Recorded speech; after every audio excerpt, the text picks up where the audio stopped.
భారత్లో ఉంటూ పాకిస్తాన్ కోసం పనిచేస్తున్న వారిని ఇప్పుడు నిఘా సంస్థలు గురిపెట్టి మరీ పట్టుకుంటున్నాయి.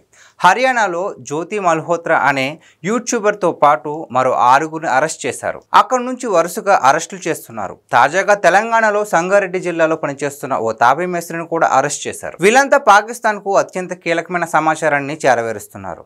అందుకోసం టెక్నాలజీని అందరూ వినియోగిస్తున్నట్లుగానే వినియోగిస్తూ అనుమానం రాకుండా పని పూర్తి చేస్తున్నారు. ట్రావెల్ బ్లాగర్ అయిన జ్యోతి మల్హోత్రా పెహల్గాం దాడి జరగడానికి ముందు అక్కడ వీడియోలు చేశారు. ఆమె నిర్వాకాలు వెలుగులోకి వస్తుంటే అందరూ ఆశ్చర్యపోతున్నారు. చివరికి సికింద్రాబాద్ కూడా ఆమె వచ్చారు. కేరళ, ఒరిస్సాలోనూ కీలక వీడియోలు చేశారు. ఇవన్నీ టూరిజం అంటే ఇష్టం ఉండే వారికి నచ్చే వీడియోలు. కానీ అవన్నీ పాకిస్తాన్లోని తనకు పని అప్పచెప్పిన ఏజెంట్లకు సమాచారం ఇచ్చేందుకు చేసిన వీడియోలు. ఆమె వ్యవహారం ఇప్పుడు సంచలనంగా మారింది. ఉద్దేశపూర్వకంగా పాక్ కోసం పనిచేసిన కొందరు, డబ్బుల కోసం కక్కుర్తిపడిన కొందరు, తాము చేస్తున్నది స్పైయింగ్ కాదు అని తెలియక మరికొందరు దేశానికి ద్రోహం చేశారు.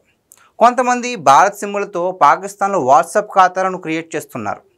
భారత్కు చెందిన సున్నితమైన సమాచారాన్ని ఎప్పటికప్పుడు తెలుసుకోవడానికి పాకిస్తాన్కు చెందిన వారు అనేక ప్రయత్నాలు చేస్తున్నారు.